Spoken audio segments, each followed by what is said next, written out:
আসসালামু আলাইকুম ওয়া রাহমাতুল্লাহি ওয়া বারাকাতুহু। আলহামদুলিল্লাহ ওয়াসসালাতু ওয়াসসালামু আলা রাসূলিল্লাহ ওয়া বা'দ।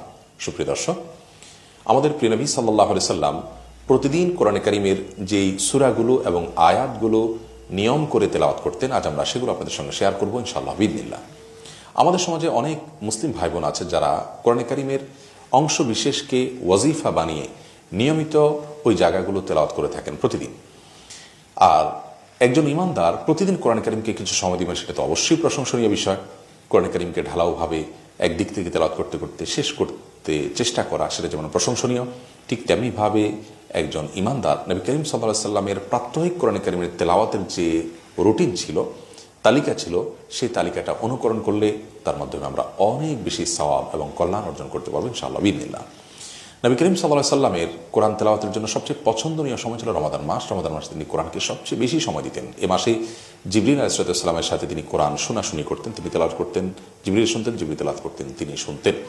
এছাড়া কোরআন তেলাওয়াতের জন্য নবী করিম সাল্লাল্লাহু আলাইহি সাল্লামের অত্যন্ত পছন্দের একটি সময় ছিল ভোর রাতে তাহাজ্জুদের সময়। তাহাজ্জুদের নামাজের মধ্যে তিনি কোরআন তেলাওয়াত করতে অনেক বেশি পছন্দ করতেন, যার কারণে কোনো কোনো বর্ণনায় আমরা জানতে পারি নবী করিম সাল্লাল্লাহু আলাইহি সাল্লাম তাহাজ্জুদের প্রথম রাকাতে শুধুমাত্র সূরা বাকারা, সূরা আলে ইমরান, সূরা নিসা, তিনটি কোরআন কারীমের সর্ববৃহৎ সূরা তেলাওয়াত করেছেন। প্রায় 6 পারা বিশিষ্ট এই তিনটি সূরা, 60 পৃষ্ঠা বিশিষ্ট, প্রায় এত দীর্ঘ আয়তনের কোরআন কারীমের তেলাওয়াত তিনি শুধুমাত্র এক রাকাতে যদি করে থাকেন, তাহলে 2 রাকাত মিলিয়ে 7-8 পড়াও যদি হয়, তাহলে কত বেশি সময় তিনি তাহাজ্জুদে কোরআনকে সময় দিতেন। এজন্য তাহাজ্জুদের সালাতের জন্য যখন তিনি তেলাওয়াত শুরু করতেন, তার পা মোবারক ফুলে যেত। নবী করিম সাল্লাল্লাহু আলাইহি সাল্লাম এছাড়াও দিন এবং রাতে সব মিলিয়ে 4টি সময় কোরআনকে সবচেয়ে বেশি সময় দিতেন, কোরআন তেলাওয়াত করতেন। কোরআনের বিশেষ বিশেষ সূরাগুলোকে 4 সময়ে তিনি নিয়ম করে তেলাওয়াত করতেন। তার প্রথমটি হলো সকাল সন্ধ্যা, আর অপরটি হলো 5 ওয়াক্ত সালাতের পর, আর তৃতীয়টি হলো ঘুমোতে যাওয়ার আগে সবচেয়ে বেশি সময় নিয়ে তেলাওয়াত করতেন এই সময়টাতে, এবং চতুর্থটি হলো ভোর রাতে ঘুম থেকে ওঠার পর। কোরআন কারীমের 8টি সূরাকে ঘুরে ফিরে তিনি প্রতিদিন নিয়ম করে তেলাওয়াত করতেন।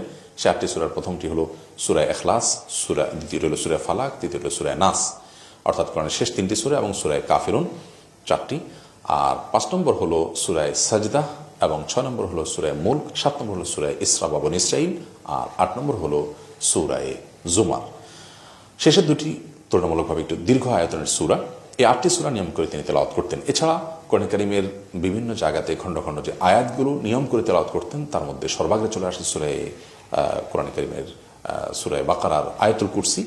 আয়াতুল কুরসি এই আয়াতটি তিনি নিয়ম করে তেলাওয়াত করতেন। এছাড়া সূরা বাকারার শেষ 2টি আয়াত তিনি তেলাওয়াত করতেন নিয়ম করে। আলে ইমরানের শেষ 10টি আয়াত তিনি তেলাওয়াত করতেন ভোর রাতে ঘুম থেকে ওঠার পর, জাগার পর। আর সূরা তওবার শেষের আয়াতের অংশ হাসবিয়াল্লাহু লা ইলাহা ইল্লাহু আলাইহি তাওয়াক্কালতু রাব্বুল আরশিল আযীম, এটা তিনি সকাল সন্ধ্যা 7 বার তেলাওয়াত করতেন বলে বিভিন্ন বর্ণনা থেকে জানা যায়। তাহলে 4টি জায়গা থেকে আয়াতের তেলাওয়াত আর মোট 8টি সূরা, এটা নিয়ম করে নবী করিম সাল্লাল্লাহু আলাইহি সাল্লাম প্রাত্যহিক তেলাওয়াত করার চেষ্টা করতেন, এবং এটি বিভিন্ন হাদিস থেকে আমরা জানতে পারি। একজন ইমানদার এটিকে যদি অনুসরণ করেন এবং তার দৈনন্দিন ওয়াজিফা এবং রুটিন হয়, সেটা হবে অনেক বেশি প্রশংসনীয় এবং সুন্নাহর সরাসরি অনুকরণ ইনশাআল্লাহ বিইذনিল্লাহ। সকাল এবং সন্ধ্যায় নবী করিম সাল্লাল্লাহু আলাইহি সাল্লাম 3 কুল 3 বার করে পড়তেন। কুল হুয়াল্লাহ, কুল আউযু বিরাব্বিল ফালাক, কুল আউযু বিরাব্বিন নাস 3 বার করে পড়তেন। সকালে যদি কেউ এটা 3 বার করে পড়ে, তাহলে সারাদিনের জন্য, সন্ধ্যা 3 বার করে পড়লে সারা রাতের জন্য আল্লাহ তাআলা তার জন্য যথেষ্ট হয়ে যায়। যে কোনো কিছুর ক্ষতি থেকে আল্লাহ তাআলা তাকে হেফাজত রাখেন। এছাড়া সকাল এবং সন্ধ্যায় আয়াতুল কুরসিটাকে নিয়ম করে নবী করিম সাল্লাল্লাহু আলাইহি সাল্লাম তেলাওয়াত করতেন। আর সূরা তাওবার শেষ আয়াত হাসবিয়াল্লাহু লা ইলাহা ইল্লাহু আলাইহি তাওয়াক্কালতু ওয়া হুয়া রাব্বুল আরশিল আযীম, এটা 7 বার পড়ার কথা বিভিন্ন বর্ণনায় বর্ণিত আছে, যদিও সে বর্ণনা নিয়ে কেউ কেউ আপত্তি তুলেছেন, কিন্তু মৌলিকভাবে সেটা গ্রহণযোগ্যতার লেভেল পর্যন্ত যায়। এর পাশাপাশি নবী করিম সাল্লাল্লাহু আলাইহি সাল্লাম সকাল সন্ধ্যায় সূরা বাকারার শেষ 3 আয়াত তেলাওয়াত করতেন বলে বিভিন্ন বর্ণনা থেকে জানা যায়, যদিও সেই বর্ণনা নিয়ে মুহাদ্দিসদের অনেকেরই তুমুল আপত্তি আছে। কেউ কেউ সেটাকে আমলযোগ্য বলেছেন, কিন্তু সেটা জালের পর্যায়ে নয়, কিন্তু জাহিফ বা দুর্বলের পর্যায়ে। আর প্রাত্যহিক তেলাওয়াতের মধ্যে নবী করিম সাল্লাল্লাহু আলাইহি সাল্লামের যেই রুটিন ছিল, সেটি 5 ওয়াক্ত সালাতের পরে। 5 ওয়াক্ত সালাতের পর নবী করিম সাল্লাল্লাহু আলাইহি সাল্লাম আয়াতুল কুরসিটাকে খুব গুরুত্বের সাথে করতেন, আর 3 কুল অর্থাৎ সূরা ইখলাস, সূরা ফালাক, সূরা নাস এগুলো একবার তেলাওয়াত করতেন। আয়াতুল কুরসি যদি কেউ 5 ওয়াক্ত নামাজের পরে নিয়ম করে পড়ে, নবী করিম সাল্লাল্লাহু আলাইহি সাল্লাম তার সম্পর্কে বলেছেন, ওই ব্যক্তির জান্নাতে যাওয়ার ক্ষেত্রে একমাত্র বাধা থাকে মৃত্যু, অর্থাৎ মৃত্যুর পরই তার ঈমান সহ জান্নাতে যাওয়ার জন্য অন্য যে মৌলিক বিষয়গুলো আছে সেগুলো যদি থাকে, তাহলে ইনশাআল্লাহ তার জান্নাতে যাওয়ার নিশ্চয়তা তিনি পাবেন। এছাড়া নবী করিম সাল্লাল্লাহু আলাইহি সাল্লাম রাতে ঘুমোতে যাওয়ার আগে সবচেয়ে বেশি পরিমাণে তেলাওয়াত করতেন, কোরআনকে সবচেয়ে বেশি সময় দিতেন, যেটা আজকাল আমরা সবচেয়ে বেশি দিয়ে থাকি মোবাইলকে, অথচ সেটি দেওয়ার কথা ছিল কোরআনকে।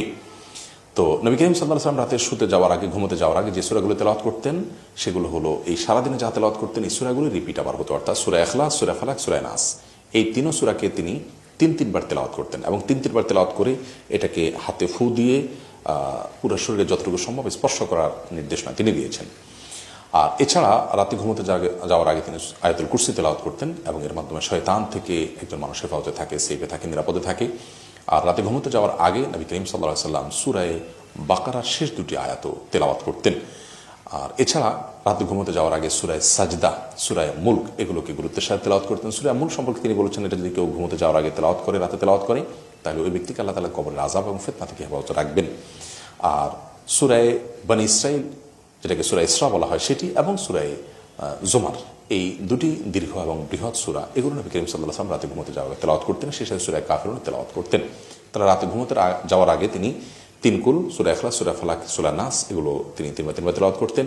এছাড়া আয়াতুল কুরসি তেলাওয়াত করতেন, সূরা বাকারার শেষ দুই আয়াত তেলাওয়াত করতেন, সূরা সাজদা, সূরা মুলক, সূরা বনী ইসরাঈল, সূরা জুমার এগুলো তেলাওয়াত করতেন এবং সূরা কাফিরুন, কুল ইয়া কাফিরুন, এটিও তিনি রাতে ঘুমোতে যাওয়ার আগে তেলাওয়াত করতেন। এর পাশাপাশি ঘুম থেকে রাতে ওঠার পর, বিশেষ করে গভীর রাতে যখন তার ঘুম ভাঙত, আব্দুল্লাহ ইবনে আব্বাস রাদিয়াল্লাহু তাআলার বর্ণনা থেকে আমরা জানতে পারি যে তখন নবী করিম সাল্লাল্লাহু আলাইহি ওয়াসাল্লাম কোরআন কারীমের সূরা আলে ইমরানের শেষ 10টি আয়াত তেলাওয়াত করতেন। এছাড়াও ইন্না ফি খালকিস সামাওয়াতি ওয়াল আরদি ওয়াখতিলাফিল লাইলি ওয়ান নাহার, এই আয়াতটাও তিনি রাতে ঘুম থেকে ওঠার পর গভীর রাতে তিনি আকাশের দিকে তাকিয়ে বলতেন। তাহলে রাতে ঘুম থেকে ওঠার পর বা গভীর রাতে ঘুম থেকে জাগ্রত হওয়ার পর তিনি আকাশের দিকে তাকিয়ে ইন্না ফি খালকিস সামাওয়াতি ওয়াল আরদি ওয়াখতিলাফিল লাইলি ওয়ান নাহার এই আয়াতটি তেলাওয়াত করতেন শেষ পর্যন্ত। আর এর পাশাপাশি সূরা আল ইমরানের শেষ 10টি আয়াত তেলাওয়াত করার কথা বর্ণিত আছে। অতএব একজন ইমানদার তার প্রাত্যহিক রুটিনে নবী করিম সাল্লাল্লাহু আলাইহি ওয়াসাল্লামের সুন্নাহকে অনুসরণ করে সকাল সন্ধ্যা 5 ওয়াক্ত সালাতের পরে ঘুমোতে যাওয়ার সময় এবং ভোর রাতে ঘুম থেকে ওঠার পর এই আয়াতগুলো এবং এই সূরাগুলো নিয়মিত আমল করার চেষ্টা করা উচিত। এছাড়াও কোরআন কারীমকে ঢালাওভাবে যত বেশি সময় দেওয়া যাবে আমাদের জীবনে সার্বিকভাবে বারাকাহ এবং কল্যাণ তত বেশি অর্জিত হবে। কারণ ইন্নাল্লাহা ইয়ারফাউ বিহাদাল কিতাবা আকওয়ামা ওয়া ইয়াদউ বি আখিরিন। সহিহ মুসলিম বর্ণিত হাদিসে নবী সাল্লাল্লাহু আলাইহি ওয়াসাল্লাম বলেছেন, আল্লাহ রাব্বুল আলামিন এই উম্মতের অনেককে কোরআনের সাথে সংশ্লিষ্ট এবং সুসম্পর্ক রাখার কারণে, কোরআনকে সময় দেওয়ার কারণে, কোরআন অনুযায়ী নিজেদের জীবনকে করার কারণে তাদের মর্যাদাকে অনেক বেশি বৃদ্ধি করেন।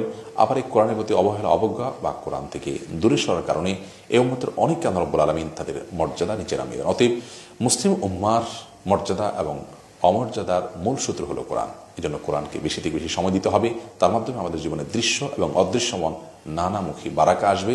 আখিরাতের অনন্তসমকালের যে কল্যাণ, সেটা তো এই কোরআনের মাধ্যমেই আসবে ইনশাআল্লাহ বিইذনিল্লাহ। বিধায় আমাদের কোরআন দিয়ে জীবনকে সাজাতে হবে। নবী সাল্লাল্লাহু আলাইহি সাল্লামের দৈনন্দিন তেলাওয়াতের রুটিনটাকে গুরুত্বের সাথে আমরা আমল নিয়ে চেষ্টা করতে হবে আমল করার। সেই সাথে কোরআন কারীমের যত বেশি সংখ্যক অংশ তেলাওয়াত করা যায় সেই চেষ্টা থাকতে হবে।